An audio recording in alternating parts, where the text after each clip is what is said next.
నవ్యాంధ్రలో అద్భుత ఘట్టం ఆవిష్కృతమైంది. రాజధాని అమరావతి పునర్నిర్మాణానికి అడుగులు పడ్డాయి. ప్రధాని మోడీ చేతుల మీదుగా అమరావతి రీస్టార్ట్ అయింది. పలు అభివృద్ధి పనులకు నరేంద్రుడి శ్రీకారం చుట్టారు. సంపద సృష్టితో రాష్ట్రానికి అమరావతి శక్తిగా నిలుస్తుందన్నారు సీఎం చంద్రబాబు. రైట్గా దీనికి సంబంధించి డీటెయిల్స్ వాసు అందిస్తారు. వాసు,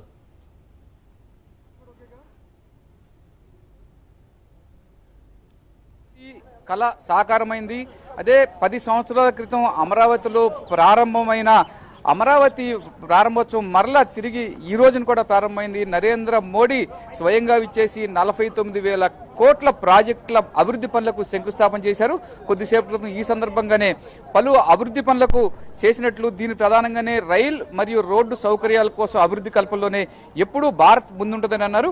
అలాగే మైత్రి బంధం అంటే పవన్ కళ్యాణ్కి, చంద్రబాబు నాయుడుకి, అలాగే కేంద్రానికి ఉన్న మైత్రి బంధం మరింతగా కొనసాగి ఖచ్చితంగా రామారావు గారు కన్నా వికసిత్ భారత్ అదే లక్ష్యంగానే మేము ముగ్గురం అడుగులు వేస్తామని చెప్పేసి అంటం కూడా జరిగింది. రైల్వే ద్వారానే త్వరితమైన అభివృద్ధి సాధించి తను ముందుంటానని, ఇప్పటికే రైల్వే ప్రాజెక్టుల కోసం 9,000 కోట్లు రైల్వే బడ్జెట్ కేటాయించినట్లు చెప్పారు. అంటే రైల్వేలో 100% ఎలక్ట్రిఫికేషన్ పూర్తి చేయగలిగామన్నారు. అంటే ప్రధానంగా చూసుకుంటే కనుక విద్య, వైద్యం, నిరుద్యోగం, మహిళా శక్తి ఈ 4 ఎక్కడైతే పూర్తిగా సమీకరించబడతాయో, ఈ ఎక్కడైతే పూర్తిగా కూడా వాటికి 100% మనం పూర్తిగా వాటికి న్యాయం చేయగలుగుతామో అదే భారతదేశంలోనే అభివృద్ధి సాధ్యం అనే నినాదాన్ని మోడీ ఇక్కడ ప్రజల చేత కూడా అనిపించారు. ప్రధానంగా చూసుకుంటే కనుక నరేంద్ర మోడీ ప్రసంగంలో ముందుగానే తెలుగులో మాట్లాడారు. కనకదుర్గమ్మ తల్లి సాక్షిగా ఈ అమరావతి అమరలింగేశ్వర స్వామి సాక్షిగా కూడా అభివృద్ధి చెందుతుందని మోడీ తెలుగులో మాట్లాడటం కూడా జరిగింది. అయితే మోడీ అత్యంత సన్నిహితంగా కూడా చంద్రబాబు నాయుడు గారికి ఆయనకి ఉన్న సాన్నిహిత్యాన్ని కూడా బయటపెట్టారు. తను గుజరాత్లో ముఖ్యమంత్రిగా ఉన్న సమయంలోనే హైదరాబాద్లో చంద్రబాబు నాయుడు గారు ఐటీ టవర్స్ టెక్నాలజీని చూసి తాను చంద్రబాబు టెక్నాలజీ గల వ్యక్తి అని చెప్పేసి అనేవాడిని, కానీ టెక్నాలజీలో తనకంటే చంద్రబాబు గారు ముందున్నారంటూ కూడా సభాస్థలి పైనుంచే చంద్రబాబు పైన కూడా చెలోక్తులు విసరటం కూడా ప్రధాన అంశంగా కూడా మనకు కనిపిస్తుంది. ప్రధానంగా చూసుకుంటే కనుక భారత అభివృద్ధి చెందటం కారణంగా ప్రధానంగా నిరుద్యోగులు నిర్మూలింపబడాలని చెప్పేసి కూడా మోడీ ఆశాభావాన్ని వ్యక్తం చేశారు. సిమెంటు, స్టీల్ రంగాల్లో నిరుద్యోగుల సమస్య తీరుతుందని, లక్షలాది ఉద్యోగాలు వస్తాయని చెప్పేసి కూడా మోడీ అంటం కూడా జరిగింది. అందుకోసం అనేకమైన ప్రాంతాల్లో అంటే భారతదేశం మొత్తంలో కూడా అనేకమైన ప్రాజెక్టులు నెలకొల్పుతున్నట్టుగా మోడీ తెలియజేశారు. దీన్ని చూసుకుంటే కనుక ఇప్పుడు సీఎం అంటే ఇప్పటికే రైతుల వికాసం కోసం 5,500 కోట్లాది రూపాయలను అంటే దీనికి ఏదైతే నష్టపరిహారం కింద పంట నష్టపరిహారం కింద చెల్లించడం అని చెప్పేసి అన్నారు.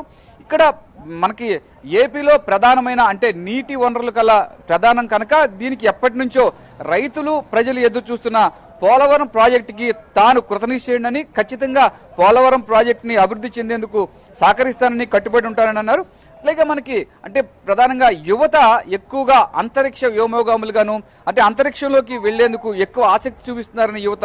అయితే యువతకి ఉద్యోగ ఉపాధి రంగాల్లో కల్పించేందుకు అట్లాగే ఇక్కడి నుంచే కూడా మిస్సైల్ లాంటిని ప్రయోగించేందుకు కూడా నాగాలంక వద్ద మిస్సైల్ టెస్టింగ్ కేంద్రాన్ని నాగాలంకలో ఏర్పాటు చేయనున్నట్లు కూడా మోడీ చెప్పడం కూడా జరిగారు. అంటే ఇటువంటి టెస్టింగ్ కేంద్రాల కారణంగా అంతరిక్షంలో మనం స్పేస్ సంపాదించుకోవడం జరుగుతుందని, దానికి కారణంగానే అంతర్జాతీయంగా గుర్తింపు వస్తుందని మోదీ సంతోషాన్ని వ్యక్తం చేయడం కూడా జరిగింది. అట్లాగే ఇదే నాగాలంకలో DRDA ఆధ్వర్యంలోనే నవదుర్గ మిసైల్ పరీక్షా కేంద్రాన్ని ఏర్పాటు చేయడం కూడా సంతోషకరమని చెప్పారు. దీంతో పాటుగా మనకి విశాఖపట్నంలో హస్తకళల ద్వారా తయారు కాబడిన వస్తువులు విక్రయించేందుకు ప్రత్యేక కేంద్రాన్ని కూడా విశాఖపట్నంలో ఏర్పాటు చేయడం సంతోషకరమని చెప్పారు. అట్లాగే ప్రధానంగా చూసుకుంటే కనుక ఆంధ్రదేశం ప్రగతిని స్వయంగా తన భుజస్కంధాల మీద వేసుకుని మోసేందుకు నేను సిద్ధంగా ఉన్నానని, దీనికి పూర్తిగా మైత్రి బంధం ఏదైతే డబల్ ఇంజిన్ రైల్ ఆంధ్రప్రదేశ్తో పాటుగా కేంద్రం కూడా డబుల్ ఇంజిన్ రైల్ లాగా పనిచేస్తుందని చెప్పేసి కూడా ఆశాభావాన్ని వ్యక్తం చేశారు. ప్రధానంగా మోడీ చర్చించిన అంశాల్లో ప్రధానంగా చూసుకుంటే కనుక అమరావతిని 3 సంవత్సరాల్లో మరల తిరిగి శరవేగంగా పునర్నిర్మాణం చేసే విషయంలో కూడా చంద్రబాబు నాయుడు గారికి తను పూర్తి సహకారాలు అందిస్తానని, దీనికోసం చంద్రబాబు నాయుడుకి ఎల్లవేళలా కూడా డిప్యూటీ సీఎం పవన్ కళ్యాణ్ గారు ఎప్పుడూ సహకరిస్తూ ఉండాలని చెప్పేసి కూడా ఆశాభావాన్ని వ్యక్తం చేయడం కూడా జరిగింది. అంటే ఇక్కడ అంటే మా అమరావతి కేంద్రంగానే ఏ అనే పైలాన్ని కూడా ఏర్పాటు చేశారు.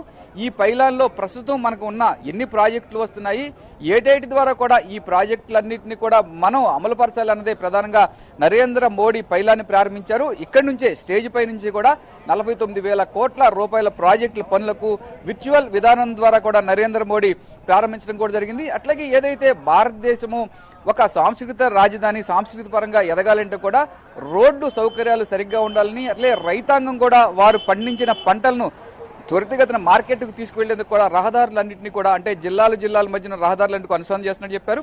నాయుడుపేట నుంచి తిరుపతి వరకు ఒక టూరిజం ప్యాకేజీ లాగా ఏర్పాటు చేసి 82 కిలోమీటర్ల రహదారిని త్వరితగతిన డబుల్ లైనింగ్ ద్వారా కూడా త్వరితగతిన ఏర్పాటు చేయగలిగామని, అలాగే రాష్ట్రంలో ఉన్న అన్ని ఏదైతే దేవాలయాలకు అన్ని ప్రధాన కేంద్రాలకు కూడా రోడ్డును అనుసంధానం చేస్తామని, అట్లాగే నదులను కూడా అనుసంధానం చేసి నదుల ద్వారా కూడా ప్రత్యేక రవాణాను సౌకర్యాన్ని కల్పిస్తామని చెప్పేసి కూడా చెప్పడం కూడా జరిగింది. దీంతో పాటుగా ఏదైతే విజయవాడకి సమీపంలో అమరావతిలో నేడు ప్రధానమంత్రి ఆవిష్కరించిన పైలాన్ సాక్షిగా కూడా చెప్పడం జరిగింది. అంతర్జాతీయ విమానాశ్రయాన్ని కూడా త్వరితగతిన ఇక్కడ వచ్చేట్లుగా తాను సహకరిస్తానని చెప్పేసి కూడా చెప్పడం కూడా జరిగింది. అయితే ఈ రోజున గతంతో చూసుకుంటే కూడా ఈ రోజున ప్రధాని మోడీ అత్యంత ఆనందంగా కూడా కనిపించడం కూడా జరిగింది. దీంతోనే ప్రధానంగా తెలుగులో తన ప్రకటనను ప్రారంభించిన మోడీ మరలా తెలుగులోనే కూడా ముగించడం కూడా జరిగింది. అనేకమైన కీలకమైన ప్రధానమైన అంశాలను కూడా మోడీ ప్రసంగించారు. ఏది ఏమైనప్పటికీ అమరావతి ప్రధాన ధ్యేయంగా, అమరావతి ప్రధాన అభివృద్ధి ధ్యేయంగా కూడా కావాలని, వికసిత భారత్కి ఇదొక మైలురాయిలాగా నిలవాలని, దేశంలోనే ఎక్కడా లేని విధంగా కూడా అమరావతి అభివృద్ధి చెందేలా తాను ముందుంటానని చెప్పేసి కూడా ప్రమాణం చేసిన పరిస్థితి కూడా ప్రస్తుతం కనిపిస్తోంది. అయితే గత 10 సంవత్సరాలతో కూడా పోల్చుకుంటే మోడీ ఈ రోజున విశేషంగా కూడా ప్రసంగించడం కూడా జరిగింది. అట్లాగే వరాల జల్లు కురిపించారని చెప్పేసి కూడా చెప్పుకోవచ్చు. 3 సంవత్సరాల తర్వాత మరలా తిరిగి వచ్చి ఈ అమరావతిని తిరిగి పునః ప్రారంభిస్తానని, అమరావతి నిర్మాణాలను ప్రారంభిస్తానని చెప్పేసి కూడా మోడీ చెప్పారు. Over to studio. Right Vasu, thank you.